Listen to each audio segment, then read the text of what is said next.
The first time the HOA president told me the land was worthless, she was standing on it with a smile that made me feel like I had just bought someone else's garbage. 6 months later, she was standing in the same spot with 2 lawyers, a county surveyor, and an oil company representative. And this time she wasn't smiling. She was staring at the ground like it had betrayed her.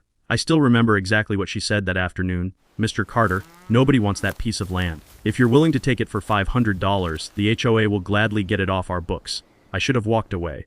Instead, I handed her a cashier's check. $500. That little decision would eventually turn my quiet Texas ranch into the center of a legal battle involving the HOA, county officials, surveyors, lawyers, deputies, and an oil company that had just discovered something buried beneath my property. Something worth millions.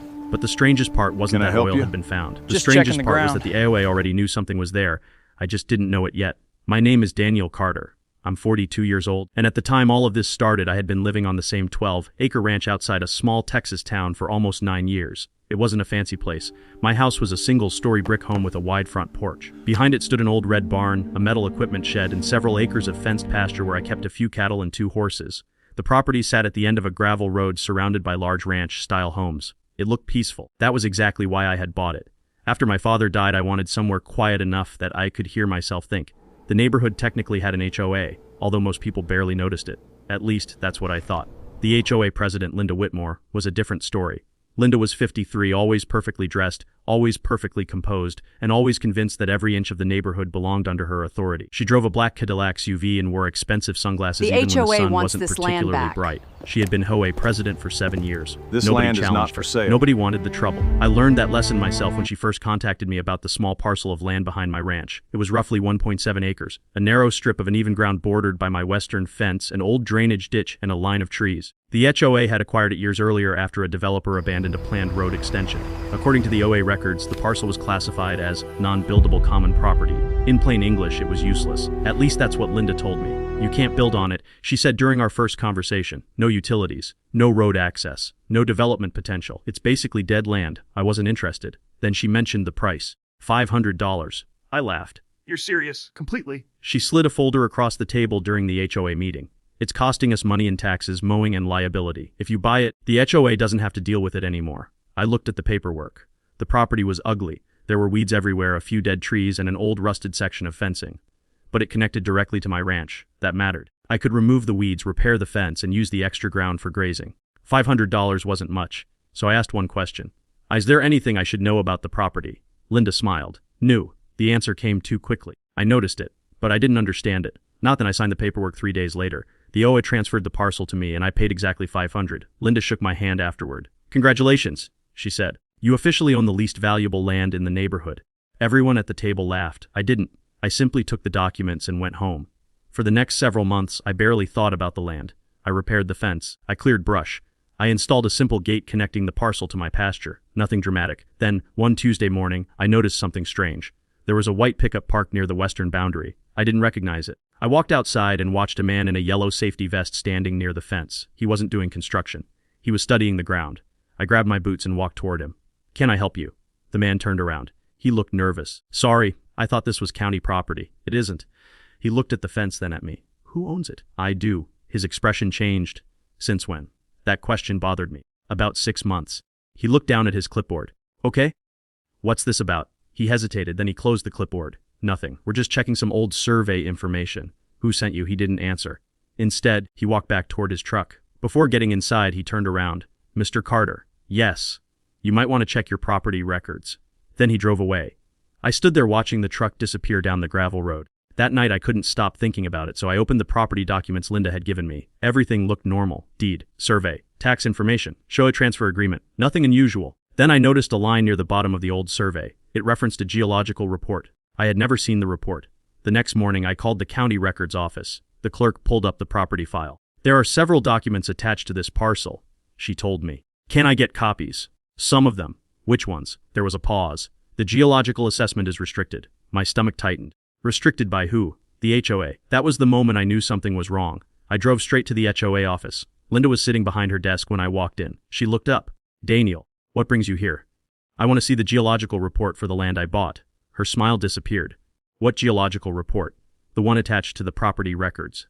She leaned back in her chair. "There isn't anything important in there." "So there is a report." She didn't answer. I stepped closer to her desk. Linda, why was I never shown that report before I bought the land? She folded her hands. Because it wasn't relevant. Why not? Because the land is worthless. I stared at her. You said that already? And it's still true. I pulled out my phone. The county says the report is restricted by the HOA. Linda's face changed. Just for a second. But I saw it. Then she recovered. Daniel, I think you're misunderstanding this. Then explain it. She stood. The HOA owned that land for years. We had environmental studies done. There was nothing commercially useful there. Then why hide the report? We didn't hide anything. Then let me read it. No. The answer came instantly. I smiled. Then I'll get it through the county. Her expression hardened. You really don't want to start a fight with the HOA over a useless piece of dirt. I walked toward the door. Maybe it's not about the dirt. She didn't respond. I left. 3 days later, an oil company called me. I almost didn't answer. The caller identified himself as Mark Reynolds, a regional land specialist. He asked if I owned the western parcel. Yes. Would you be available to meet? Why? He paused. Because our geological team has identified an area of significant interest beneath your property. My heart started pounding. What kind of interest? Mineral interest. I sat down. Oil. Another pause. We believe there may be a substantial petroleum formation beneath the area. I looked through the window toward the western pasture. $500. That's what I had paid. I asked the question that mattered. Is the oil under my land? We believe the highest probability zone crosses your parcel. I couldn't speak. Mark continued. We'd like to discuss leasing the mineral rights. I agreed to meet. But before I could hang up, he said something that made the room feel suddenly colder. Mr. Carter, I should warn you about something. What? Our preliminary records indicate your parcel may have been transferred several times because the previous owners believed the mineral rights were valuable. I stared at the OA documents on my desk. Previous owners. Yes. Ooh, Mark hesitated. The developer. And before the high, that's the strange part. What? The HOA didn't simply inherit the property. He took a breath. They specifically purchased it. My fingers tightened around the phone. When? About 11 years ago. Why? We don't know yet. I looked toward the window again. The land suddenly didn't look worthless anymore. And somewhere across the neighborhood, Linda Whitmore already knew I had started asking questions. Because the next morning, a black Cadillac stopped outside my gate. Linda stepped out, and she wasn't alone. 2 men in dark suits got out behind her. One carried a leather briefcase. The other was holding a folder. Linda walked toward my front porch. She didn't knock. She simply stood at the bottom of the steps and looked at me. Daniel. She said, we need to talk about your land. I crossed my arms. Funny. Everyone suddenly seems interested in it. Her jaw tightened. You don't understand what you've gotten yourself into. Then explain it. She looked toward the western pasture. Then back at me. The HOA made a mistake. What kind of mistake? She took one step closer. The sale. My heart sank. What about it? Linda's voice became quiet. We want the land back. I almost laughed. You sold it to me. We're willing to refund your $500. I stared at her. Then I looked at the 2 lawyers standing behind her. No. Linda's expression hardened. You should reconsider? I already did. She turned to leave. Then stopped. Without looking back, she said 5 words that I would remember for the rest of my life. You have no idea what's underneath. And that's when I knew. The HOA hadn't sold me worthless land. They had sold me something they thought I would never discover. And now they were terrified that I had.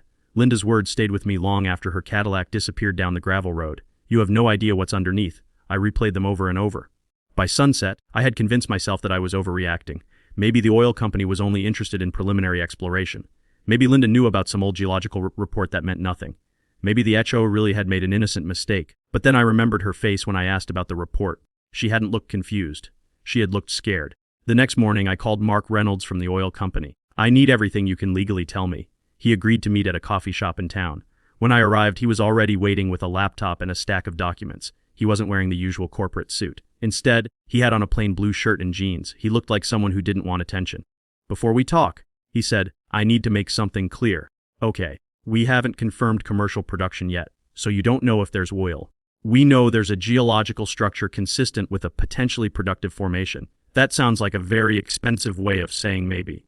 He smiled. Maybe. Then he opened his laptop. A map appeared on the screen. Several colored lines crossed the county. One of them ran directly beneath my ranch. Another crossed the small parcel I had bought from the HOA. My stomach tightened. Where did this data come from? Public geological records, historical drilling data, seismic interpretation, and some proprietary analysis.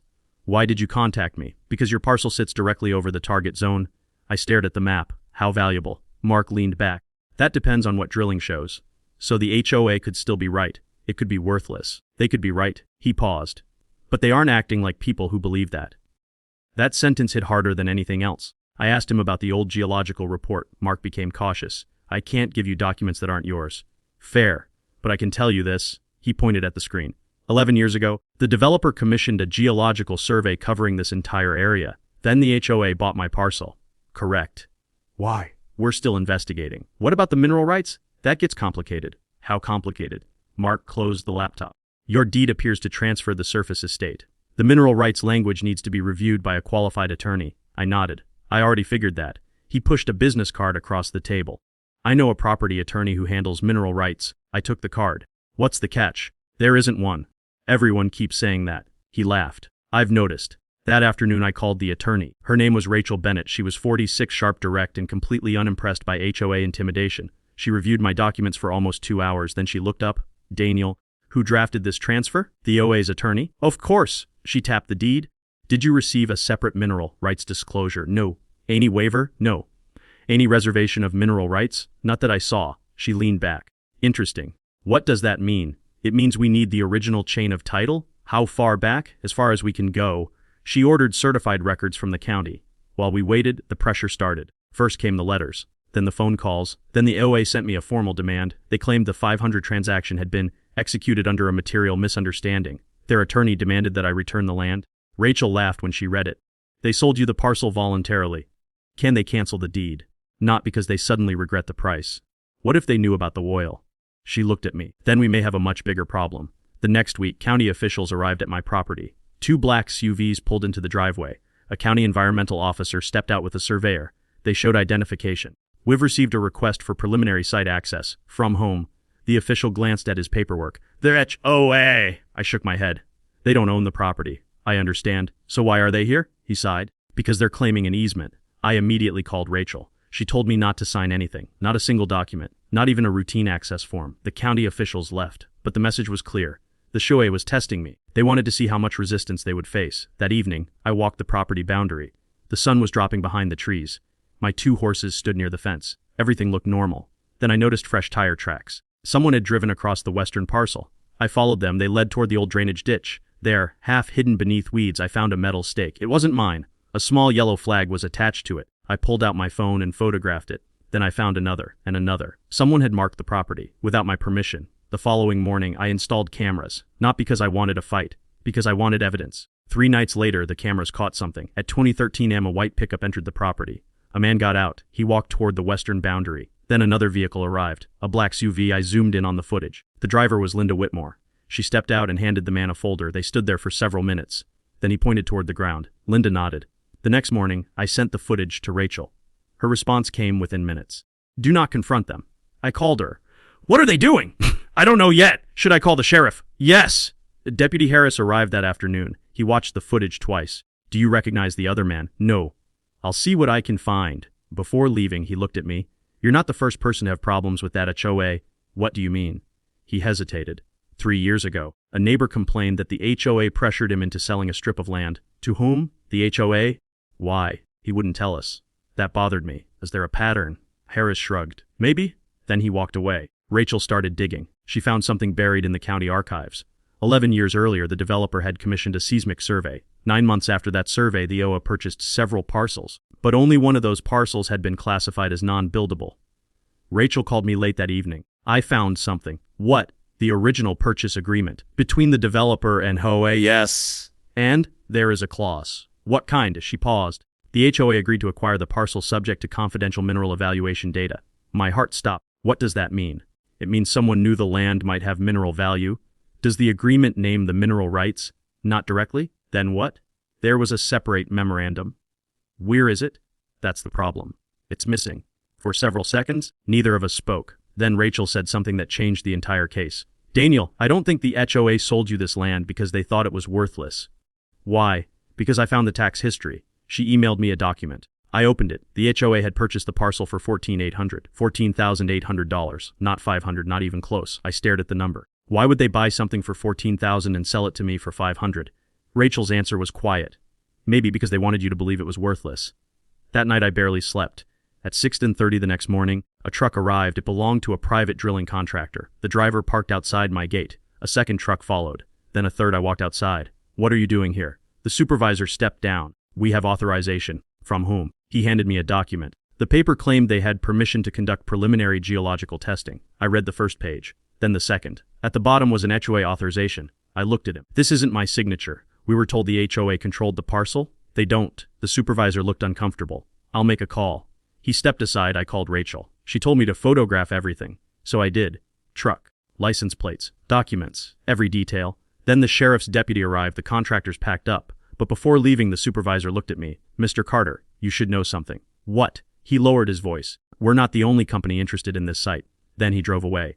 That afternoon, the local newspaper published a short article. It was only 6 paragraphs, but one sentence made my blood run cold. Multiple energy companies are reportedly evaluating a newly identified geological formation in the county. My phone started ringing. Reporters, land agents, energy brokers, people I had never met. Then came the HOA's next move. Linda filed a petition with the county claiming that my parcel had been transferred to me under an administrative error. They wanted the deed voided. Rachel immediately filed a response. This is not an administrative error, she said. What is it? An attempted property seizure. The county scheduled a hearing. That morning, I walked into the courthouse carrying every document I had. Rachel walked beside me. Across the hallway, Linda stood with 3 attorneys.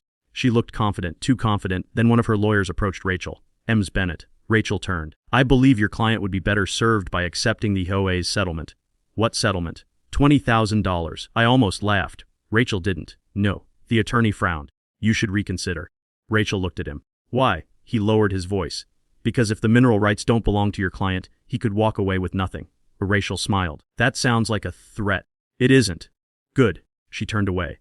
The hearing began. The county judge reviewed the HOA's petition. Linda's attorney argued that the HOA had made a clerical mistake. Rachel presented the original deed. Then the certified title history. Then the tax records. Then the transfer agreement. The judge asked Linda's attorney one question. If this was an administrative error, why did the HOA accept payment, execute the deed, record the transfer, and collect no further ownership rights for 6 months? The attorney struggled for an answer. Then Rachel stood. Your Honor, there's another issue. She handed the judge a document. The HOA's original purchase record shows they paid $14,800 for this property. Linda's face went pale. The courtroom became silent. The judge looked over his glasses. Counselor, why was this parcel later sold for $500? Linda's attorney opened his mouth. Nothing came out. Then Rachel placed one final document on the table. The County Geological Survey. I looked at her. I hadn't seen it before. Neither had the judge. The document had been sealed for years. Rachel had somehow obtained a certified copy. The judge opened it. His expression changed. He read silently for nearly a minute. Then he looked directly at Linda. Ms. Whitmore, were you aware of the contents of this report when the HOA sold the parcel? Linda didn't answer. The judge asked again. Were you aware? Finally, she whispered less. My stomach dropped. The judge looked back at the report. Then at me. And that's when he read the sentence that changed everything.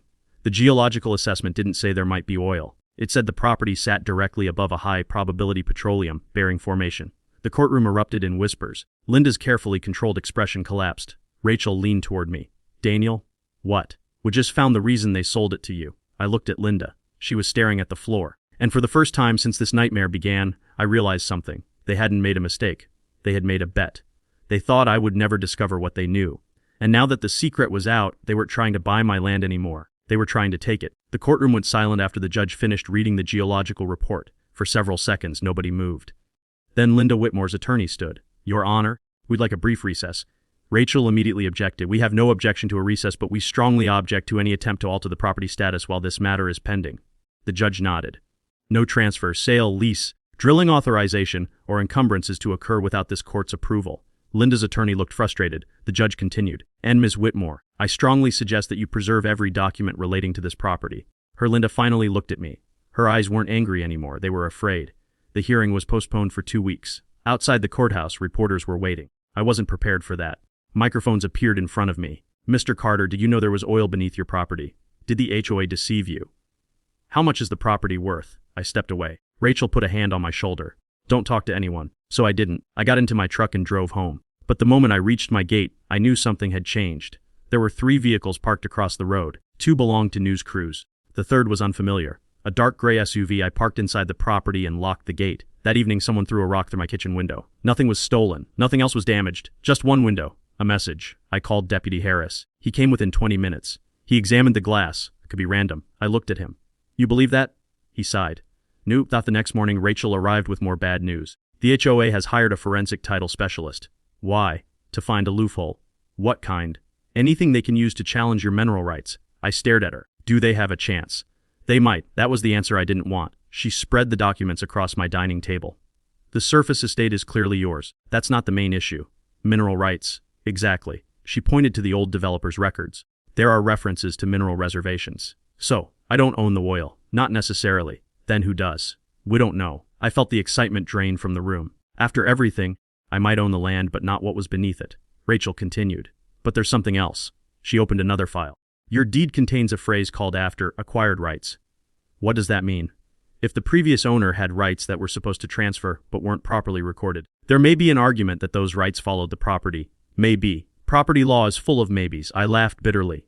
Great, she smiled. That's why you hired me. Go over the next several days. We traced the property's ownership back almost 20 years. The developer, a private investment company, a land trust, then an earlier ranch owner. Every transfer contained something different, but one document kept appearing a mineral reservation, except the legal description didn't match the parcel I owned. Rachel noticed it first. Look, she put two surveys side by side. This reservation covers the neighboring tracts. What about mine? Not yours. I stared at the documents. So the mineral rights were never reserved from my parcel. That's what it appears. Then they're mine. If the title chain is clean, she looked at me, and I think it is. That night, I finally allowed myself to breathe. But the next morning the A struck again. At 7:12 a.m., a county inspector arrived. He told me there had been a complaint about an unpermitted structure on my western parcel. There was no structure. He inspected everything: fence, gate, old shed. Nothing. Then he found the problem. A survey marker had been installed near the property line. I hadn't installed it. The inspector photographed it. Someone placed this recently. Can you tell who? Not from the marker. Rachel later discovered that the HOA had hired a private surveying company to establish a disputed boundary. They were trying to create uncertainty about where my parcel actually ended. If they could move the boundary by even a few hundred feet, the oil formation might fall outside my property. It was clever. It was also desperate. I hired my own licensed surveyor. His name was Tom Alvarez. Tom was 61, quiet, methodical, and had spent more than 30 years surveying ranches across Texas. He arrived in an old white Ford F-250 with a toolbox in the bed. He spent 2 full days measuring the property, GPS total station, historical markers, county monuments, old fence lines. Nothing escaped him. On the second afternoon, he called me over. Daniel. I walked toward him. He pointed at the ground. See this? What? This monument. It was almost completely buried. Tom brushed away the dirt. A metal cap appeared. He checked the coordinates, then checked his records. He looked at me. The HOA's survey is wrong. How wrong? About 43 feet. My stomach tightened. 43 feet? On the western boundary. And what does that mean? He looked toward the distant tree line. It means the oil target falls even farther inside your property. I didn't say anything. Tom packed his equipment. Then he added, someone knew exactly what they were doing. That evening, Rachel called. Daniel, don't tell anyone about the corrected boundary yet. Why? Because we need to know how the HOA obtained its survey. She was right. 2 days later we found out. The HOA's surveyor had used an outdated plat. That outdated plat had been superseded 15 years earlier. There was no innocent explanation. The HOA had deliberately relied on an obsolete boundary. Rachel filed the evidence with the court. The judge ordered the HOA to provide all internal communications related to the property. That's when the real story finally came out. Emails, meeting minutes, internal memorandums, phone records, and one document titled, Parcel 17 Future Mineral Potential. Parcel 17 was mine. The document had been created 8 years earlier. Inside was a sentence that made my hands shake. Recommended disposition. Transfer to individual owner at minimal cost before public awareness increases. I read it twice, then a third time. They had planned this. They didn't sell me the land because they wanted to get rid of it. They sold it because they wanted someone else to own the surface while they figured out how to control the mineral rights. But there was an even bigger secret.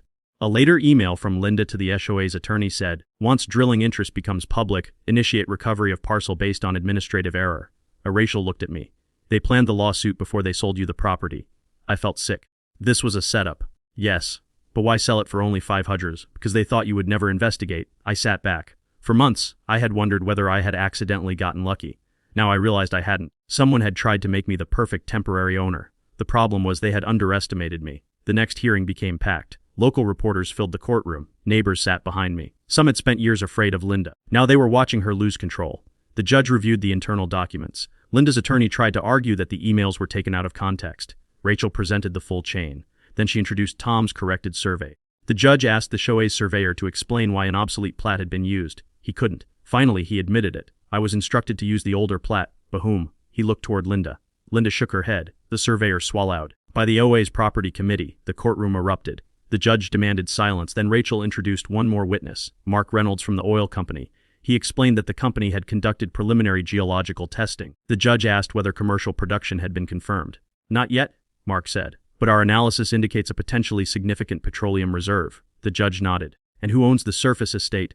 Based on the current title records, Mr. Carter. And the mineral rights. Mark looked toward Rachel. That is a legal question. Rachel stood. Your Honor, we have the answer. She presented the final title opinion. The mineral rights associated with my parcel had never been validly reserved. They had passed with the land. The judge read the opinion. Then he looked at me. Mr. Carter, the evidence before this court supports your ownership of the property and the mineral interest associated with it, subject to any lawful pre-existing interests not established here. I almost didn't understand the words. Rachel squeezed my shoulder. We won. But the judge wasn't finished. He turned to Linda. Ms. Whitmore, this court has serious concerns about the A's conduct. The OA was ordered to recognize my ownership. Their claim against the deed was dismissed. The disputed survey was invalidated. The HOA was prohibited from entering my property without permission. And the court referred certain evidence regarding potential fraud and document manipulation to the appropriate authorities for review. Linda stood motionless. For the first time, she had no argument left. Outside the courthouse, she approached me. There were no lawyers around her, no board members, no cameras, just Linda. She looked exhausted. You could have sold it back. I stared at her. You offered me $20,000. We would have made it right. No. She looked toward the courthouse. You don't understand what this will do to the neighborhood. I shook my head. You're still thinking about the neighborhood. She frowned. What should I think about? The people you lied to. She said nothing. Then I walked away. Months passed. The oil company eventually completed its testing. The results confirmed what everyone had suspected. There was a commercially viable petroleum formation beneath the area. Not a guaranteed fortune. Not some magical overnight jackpot. But enough that legitimate energy companies were willing to compete for the lease. I didn't rush. Rachel negotiated carefully. The final agreement gave me a substantial signing payment and production royalties if drilling succeeded. I didn't become a billionaire. I didn't need to. For the first time in my life, I had enough financial security to know that I could choose what happened next. I used some of the money to improve the ranch.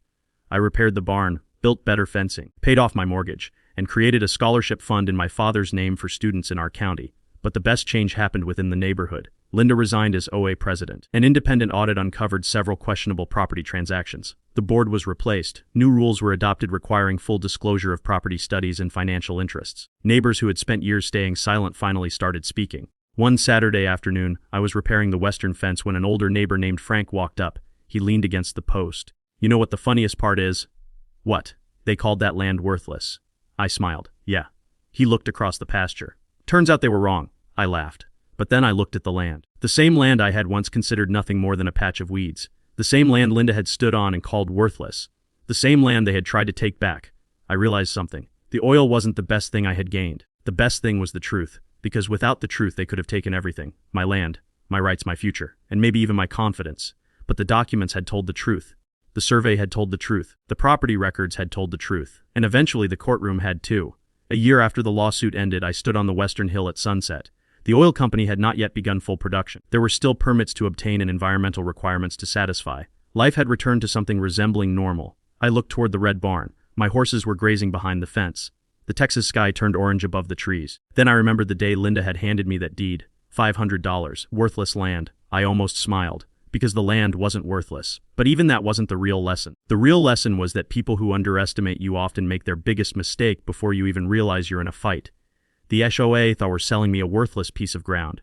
Instead, they sold me the evidence that exposed them. And sometimes the most valuable thing buried beneath your property isn't oil, it's the truth.